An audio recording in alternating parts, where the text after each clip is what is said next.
The scent of lemon cleaner clung to my hands as I polished the marble banister for the second time that morning. 18 years in this house, and I still found myself cleaning the same surfaces my mother had cleaned the day before. The Ferraro mansion rose around me in all its cold grandeur, each room a monument to power I would never touch. My reflection in the polished surface looked small, a ghost moving through someone else's life. The autumn sun cut through the tall windows, casting geometric shadows across the foyer floor.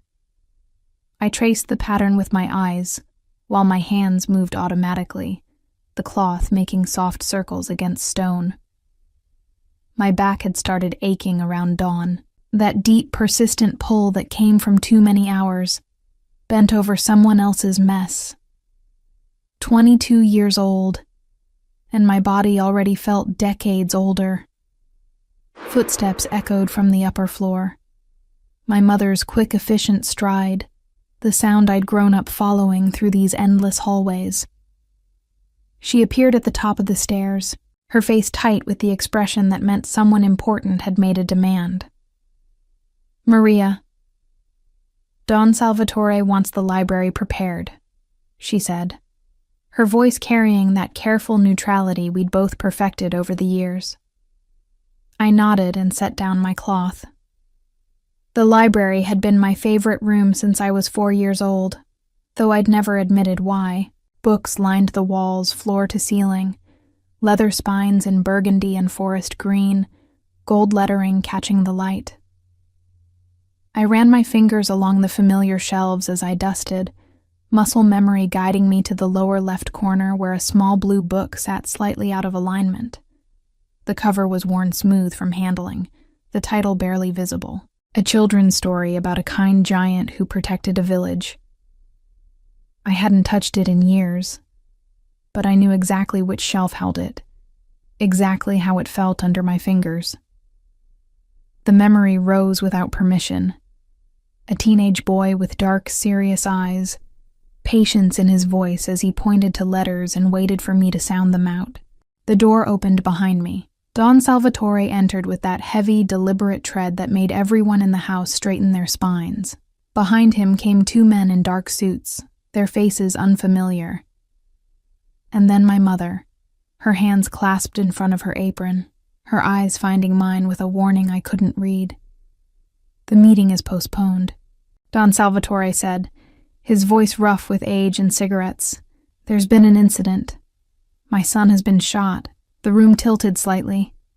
I gripped the edge of the bookshelf, dustcloth still in my hand, my heart doing something violent against my ribs. Which son, I thought, and hated myself for hoping. "Renato," the old man continued, and the world narrowed to just that name. "He's at Ospedale Cardarelli," Don Salvatore said. "The doctors say the next 48 hours are critical." I watched his face, the deep lines around his mouth, the way his hands trembled slightly before he clasped them behind his back. This was grief, I realized, though I'd never seen it on him before. This was fear. My mother touched my elbow, gentle but firm. "We should go," she murmured, but I couldn't move, couldn't process that Renato, who had always seemed invincible, untouchable, could be lying in a hospital with bullets in him. Renato, who had taught me to read in this very room, who had called me his little scholar when I was too young to understand what we were risking. The men left. The library fell silent except for the tick of the antique clock on the mantel. My mother's hand was still on my arm, warmer than the October air seeping through the windows. "You knew him when you were small," she said quietly. "Before he went away to school. It wasn't a question." I nodded, not trusting my voice. She sighed, a sound that carried 18 years of watching me grow up in the shadow of this family. "He was kind to you," she continued, her thumb rubbing small circles on my sleeve. "I remember." The hospital corridor smelled of antiseptic and fear. My mother had convinced Don Salvatore to let us come, though I suspected he barely registered our presence. The entire family had descended on Ospedale Cardarelli, filling the private waiting area with dark suits and hushed urgent conversations. I kept to the edges, invisible as always, my eyes searching for information no one would give me directly. Luca Ferraro stood near the nurse's station, his posture too straight, his expression carefully arranged. He looked like Renato, but softer somehow, as if life hadn't yet carved away everything unnecessary. Acting head of the family now, I heard someone whisper, if Renato doesn't wake up. The doctors emerged every few hours with updates that said nothing. Critical condition, medically induced coma, 2 gunshot wounds, 1 near the heart, 1 grazing the skull. We're doing everything we can. The phrases blurred together. Medical jargon that translated to the same desperate truth. He might die. He might already be gone. I found myself studying the faces of his family, looking for real grief beneath the political calculations. Elena, his cousin, sat with perfect posture, her expensive suit unwrinkled despite the hours. She caught me watching and her eyes narrowed slightly, a warning. Know your place, that look said. You're the help. My mother brought me terrible coffee in a paper cup.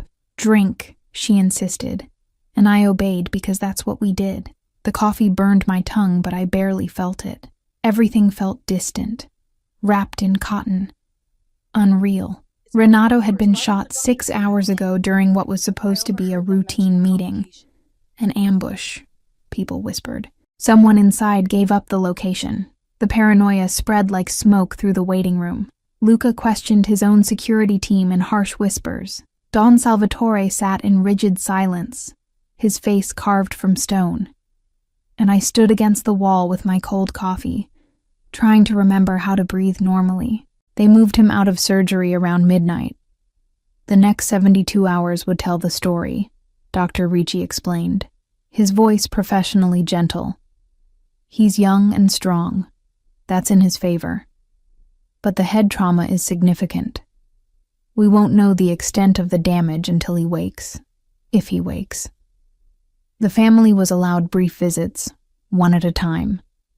I watched them file in and out of his room, their faces revealing nothing. When my mother suggested we go home, I shook my head. I'll stay, I said, surprising us both. Just a little longer. She studied my face for a long moment, then nodded. Be careful, Isabella, she murmured. Whatever you're feeling, be careful. This family destroys things, even good things. I knew she was right. I'd grown up watching the Ferraros consume loyalty and spit out bones. But I couldn't leave, couldn't go back to the mansion and polish marble while Renato lay here in the dark. So I found a chair in the hallway where I could see his door, and I waited. The hours stretched. The hospital settled into its night rhythm, machines beeping, nurses moving with quiet efficiency. Around 3 a.m, a nurse I didn't recognize emerged from Renato's room and paused when she saw me. Your family, she asked, and I almost laughed at the absurdity. No, I said, just a friend. She smiled, sad and knowing. He hasn't had any visitors for hours. You can sit with him if you want, just for a few minutes. I stood before I could think better of it, my legs unsteady after so many hours in the chair. She led me inside and closed the door gently behind me. The room was dim, lit only by monitors and the glow from the hallway. Renato lay perfectly still, tubes and wires connecting him to machines I didn't understand. His face looked younger in sleep. The harsh lines smoothed away. I moved closer, my footsteps silent on the tile floor. This was the boy who had taught me the alphabet, who had smuggled cookies from the kitchen to bribe me into learning phonics. This was the man who had left for Switzerland when I was 6, and returned 8 years later, transformed into something cold and unreachable. My giant, I had called him once, and he had smiled like I'd given him something precious. I reached for his hand before I could stop myself, his skin warm beneath my fingers. It's me, I whispered. Isabella. I don't know if you can hear me. The monitors beeped steadily, indifferent to my presence. I took a shaky breath and leaned closer. "Do you remember the giant?" I asked, my voice barely audible. "The one who protected the village. You used to read it to me every Tuesday when Mama cleaned the east wing." I squeezed his hand gently, watching his face for any sign, any flicker. "You told me giants were real," I continued. "You said I'd understand when I was older." 6 weeks passed in a blur of hospital visits and hushed conversations. The medically induced coma had ended after 2 weeks, but Renato never woke. Dr. Ricci explained it in careful terms I barely understood. Traumatic brain injury, reduced brain activity, no response to external stimuli. The prognosis darkened with each passing day. The family began discussing succession in voices that no longer bothered with whispers. Luca had moved into Renato's office at the mansion, rearranging furniture, replacing photographs. Don Salvatore looked older every time I saw him, the weight of losing his heir apparent crushing him by degrees. 3 months, Dr. Ricci had said initially. Maximum. We were already halfway through that timeline. I visited every Tuesday, the same day Renato used to teach me to read. My mother disapproved, but didn't stop me. The nurses knew me by name now, offering sad smiles when I arrived with fresh flowers I couldn't afford. Room 412 had become a strange sanctuary, the only place where I could admit the truth. I loved him. I had always loved him. The memory of our first reunion came to me in fragments, usually while I sat beside his bed, watching his chest rise and fall.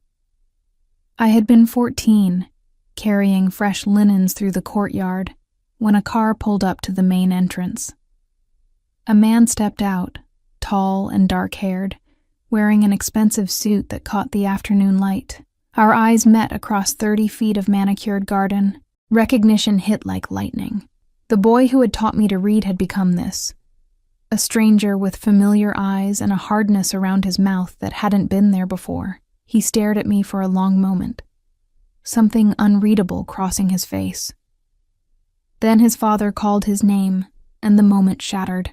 We hadn't spoken directly in the 8 years since. He'd passed me in hallways, his gaze sliding over me like I was furniture, but sometimes I caught him watching when he thought I wasn't looking, his expression distant and almost wistful, as if he was remembering a simpler version of himself, one who had cared about teaching a servant's daughter her letters. The machines around his bed beeped their steady rhythm. I reached for his hand, the gesture automatic now after weeks of one-sided conversations. "Your brother is planning to take over completely," I told him, though I had no idea if he could hear.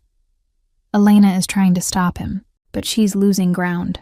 Your father barely leaves his study." I traced the lines of his palm with my thumb, mapping scars I'd never noticed before. Violence written on skin, a history I'd never be part of. "You need to wake up," I whispered. "They need you. The family needs you." The door opened and Elena entered, her heels clicking against tile. She stopped when she saw me, surprise flickering across her carefully composed face. "Isabella," she said, her tone neutral. "I didn't realize you were here." I started to pull my hand away, but she shook her head. "It's fine. Stay." She moved to the other side of the bed, studying Renato's face with something that might have been genuine affection. "Dr. Ricci says there's been no change," she continued. "The neurological activity is stable but minimal. They're starting to discuss long-term care options." My throat tightened. Long-term care. As if he would never wake, never come back. Elena must have seen something in my expression because her face softened fractionally. "You care about him," she observed. Not a question, just a statement of fact. I nodded, not trusting my voice. She was silent for a moment, then spoke quietly. "He was different before Switzerland. Lighter somehow. My mother used to say he had too soft a heart for this life. I think that's why Don Salvatore sent him away, to harden him up. She paused, her gaze distant. I always wondered what happened to that softer version. He taught me to read, I said, the words escaping before I could stop them. When I was little. He was patient and kind, and he made me believe I could be more than my mother's daughter. Elena looked at me with new interest, reassessing. That sounds like the cousin I remember, she said softly. She left after a few minutes, but her words stayed with me. The boy who taught me to read and the man who ran a criminal empire were supposed to be the same person, but I couldn't reconcile them. Couldn't understand how someone who had been so gentle could become so hard. I leaned close to his ear, my voice dropping to a whisper only he would hear, if he could hear anything at all. I never forgot, I told him. Not a single lesson. Not one Tuesday. You gave me everything and you don't even know it. Please come back. Please. The call came on a Wednesday morning while I was scrubbing the kitchen floor. My mother answered, her face going pale as she listened. When she hung up, her hands were shaking. Isabella, she said carefully. The hospital called. Something's happened. My heart stopped. Is he? I couldn't finish the question. No, she said quickly. He's alive. But you need to come. Now. We took a taxi, the expense unthinkable under normal circumstances. My mother held my hand in the back seat, her grip tight enough to hurt. They wouldn't tell me details, she said, her voice strained. Just that there was a development and the family was being notified. The hospital was chaos when we arrived. Security personnel I recognized from the mansion filled the hallways. Dr. Ricci was surrounded by other doctors, all of them speaking rapidly in medical terminology that blurred together. Elena saw us and crossed the corridor. Her usual composure cracked. He moved, she said, gripping my shoulders. Isabella. He moved his fingers. Last night around 3 a.m. The world tilted. Moved, I repeated stupidly. Elena nodded. Something like hope breaking through her controlled facade. The night nurse saw it on the monitors first. Brain activity spiking. Then his right hand, just his fingers, barely perceptible. But it was movement. Real, measurable movement. Dr. Ricci broke away from his colleagues and approached us, his face cautiously optimistic. We've run every test, he explained. Something changed neurologically. His brain activity has increased significantly in the last 8 hours. We can't explain it. Nothing in his treatment changed. No new medications. But the patterns we're seeing now are completely different from yesterday. Can he hear us? I asked, my voice barely above a whisper. Dr. Ricci hesitated. Possibly. We don't know yet. But this is the most encouraging sign we've had since the injury. If this continues, he could wake within days. Maybe sooner. The family arrived in waves. Don Salvatore, looking a decade younger than he had yesterday. Luca, his expression carefully neutral but his eyes betraying calculation. More cousins, associates, people whose names I'd never learned. They filled the waiting area with expensive cologne and barely concealed tension. I tried to fade into the background, but Elena caught my arm. You should see him, she said quietly, before it gets too crowded.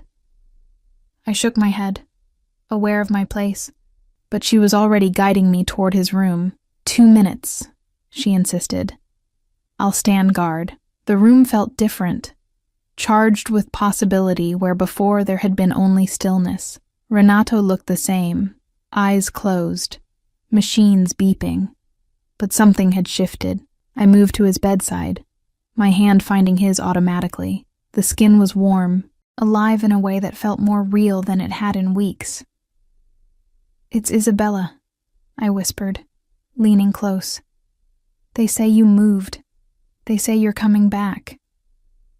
I pressed my forehead against his hand, tears I'd been holding for 6 weeks finally breaking free. I kept talking, I told him. Every Tuesday, I told you everything. About the mansion and your family and how much I needed you to wake up. His fingers twitched under my palm. The movement was tiny, barely there, but I felt it like an earthquake. I gasped and looked at his face, searching for more signs. Nothing changed in his expression, but his fingers moved again, the smallest pressure against my hand. I rang for the nurse with my free hand, my heart pounding so hard I thought it might break through my ribs. "He moved," I said when she appeared. "Just now." His fingers. She checked the monitors, made notes. Her professional calm a stark contrast to my shaking hands. Dr. Ricci arrived within minutes, bringing half the medical team with him. They asked me to step back while they examined him, their voices overlapping in rapid-fire Italian. I pressed against the wall, watching them work, my hand still tingling from that impossible pressure. Elena appeared in the doorway. "What happened?" she asked, her eyes sharp. "He squeezed my hand," I said, and the words sounded absurd even to me, while I was talking to him. "He squeezed my hand." She studied my face for a long moment, then nodded slowly. "What were you saying?" she asked. "When he moved." I felt heat rise in my cheeks. I hesitated, talking. About the old days, when he used to teach me. Dr. Ricci turned from the monitors, his expression carefully neutral. "His vitals are stable. Brain activity continues to show improvement. The family wants to know what triggered the response." He looked at me expectantly. "I don't know," I said honestly. "I was just talking to him, like I always do. Every Tuesday." Renato woke gradually over the next 2 weeks, emerging from the coma in stages that terrified and amazed the medical team. First his eyes opened, unfocused and confused. Then small movements, his hand lifting a few inches, his head turning toward voices. Dr. Ricci called it remarkable, unprecedented, a recovery that defied every statistical probability. The family maintained a constant vigil.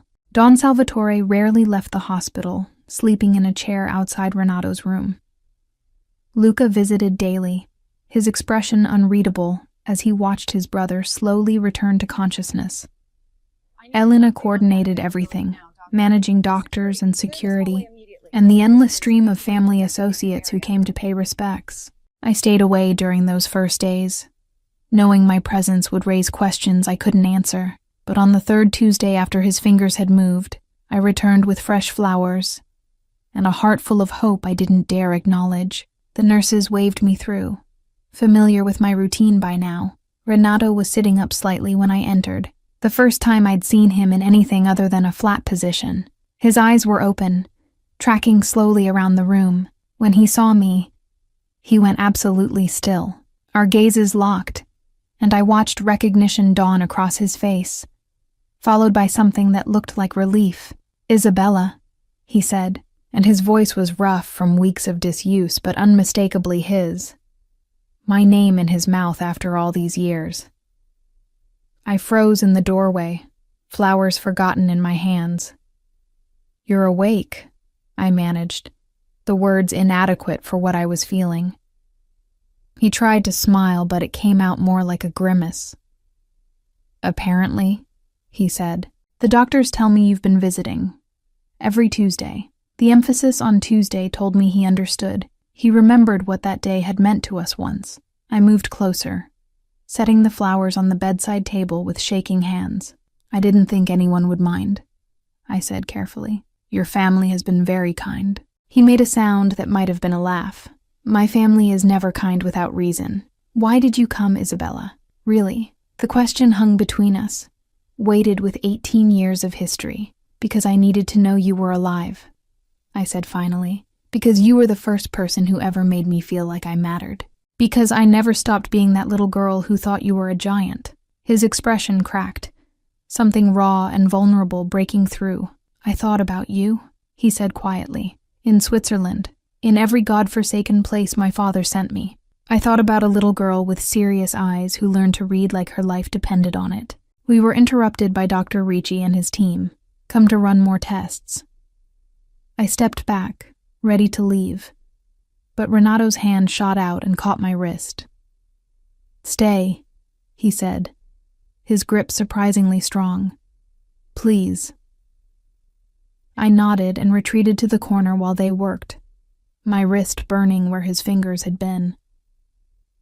The medical examination took an hour. When they finally left, promising to return in the morning, Renato looked exhausted but more alert than I'd seen him. Come here, he said, patting the edge of the bed.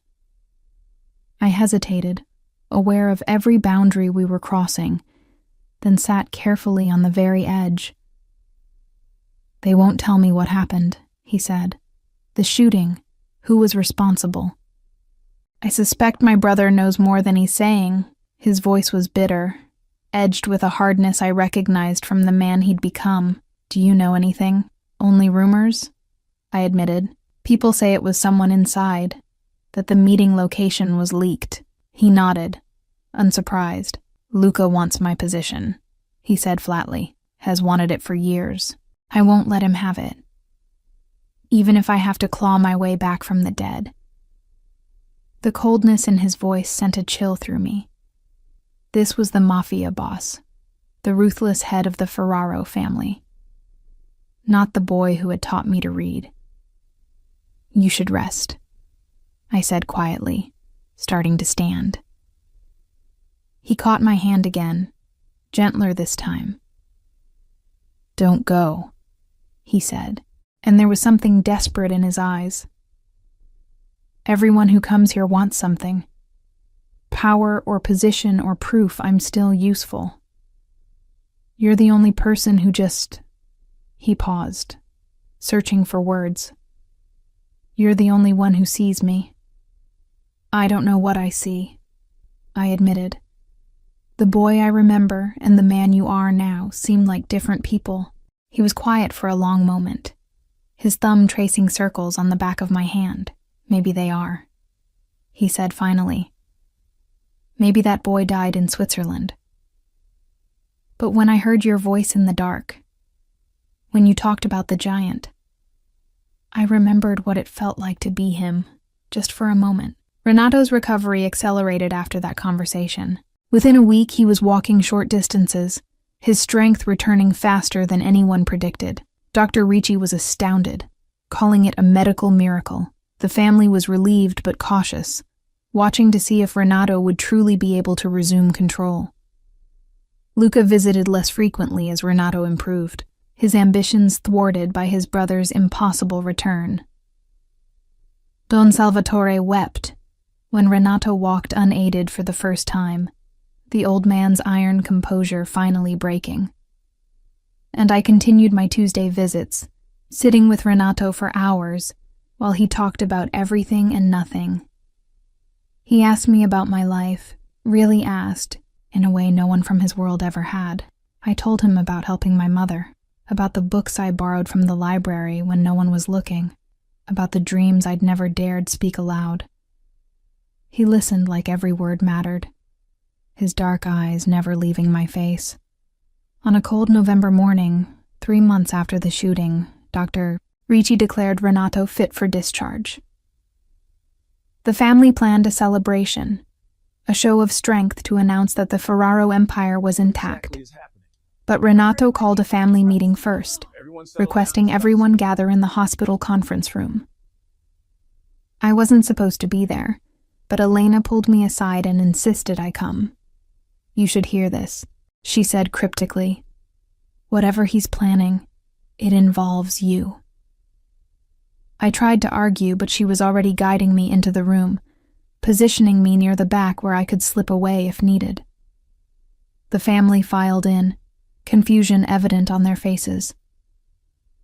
Don Salvatore sat at the head of the table, Luca beside him, their expressions wary. Renato entered last, walking without assistance, looking stronger than he had any right to be. He remained standing while everyone settled into their seats. "I'm stepping down," he announced without preamble. "Effective immediately. Luca will assume leadership of the family." The room erupted. Don Salvatore stood, his face flushed with anger and confusion. "You can't be serious," he said. "You nearly died to protect this family. You're finally recovered. Why would you walk away now?" Renato's gaze swept the room, landing briefly on me before returning to his father. "Because I remembered something while I was in that coma," he said calmly. "I remembered what it felt like to be someone other than the man you made me. Someone who cared about more than power and territory and blood." He turned to face me directly, and the entire room followed his gaze. "I'm choosing a different life," he continued, "with someone who saw me when I was still worth seeing, if she'll have me." The silence was deafening, every eye in the room fixed on me, waiting. I couldn't breathe, couldn't process what was happening. Renato crossed the room and stopped in front of me, dropping to one knee despite his father's sharp intake of breath. "Isabella," he said, his voice carrying to every corner, "I wasted 18 years trying to be the man they wanted. I'm asking for the chance to be the man I was when I knew you. Will you leave this life with me? Build something new, something good." Tears were streaming down my face before I realized I was crying. The little girl who had learned to read from a kind boy was being asked to save the man that boy had become. "Yes," I whispered, then louder. "Yes." The family was in chaos, but Renato ignored them, standing and pulling me into his arms. Don Salvatore was shouting. Luca was calculating. Elena was smiling through her own tears. But none of it mattered, because Renato was holding me like I was the only real thing in the world. We left Naples a week later. Renato signed over everything, every business, every property, every blood-soaked responsibility. He kept only enough money to start over, to build the life we'd dreamed about during those long hospital conversations. We drove south to Sicily, to a small coastal town where no one knew the Ferraro name. The school opened 6 months later, a single room in a rented building with borrowed desks and donated books. We taught reading to children whose parents couldn't afford tutors, just like Renato had once taught me. He was patient with them, kind, everything he'd buried under years of violence slowly surfacing again. On our first anniversary, he gave me a gift wrapped in brown paper. Inside was the blue book about the giant, the one from the Ferraro library. "I thought you should have this," he said quietly, "to remember the beginning." I held it against my chest, feeling the weight of everything we'd survived to get here. We built a life from love instead of fear, from choice instead of obligation. Some nights I still woke from dreams of hospitals and gunshots and machines beeping in the dark. But Renato was always there, pulling me close, whispering that we were safe now. We'd saved each other. Looking back, I understood that the medical miracle wasn't just his recovery. It was both of us finding our way back to who we'd been before the world told us who we had to be. Two people remembering that gentleness could be stronger than power, that love could be braver than violence. I think about that moment often, when a maid's daughter held a comatose mafia boss's face and whispered the words that brought him back to life. Not because I had any special power, but because I reminded him of a version of himself worth fighting for. Sometimes the greatest strength is choosing to be soft in a hard world. And sometimes love really does save us, if we're brave enough to let it. What would you have done in Isabella's place, when the man who shaped your dreams came back and offered you the world? I'd love to hear your thoughts.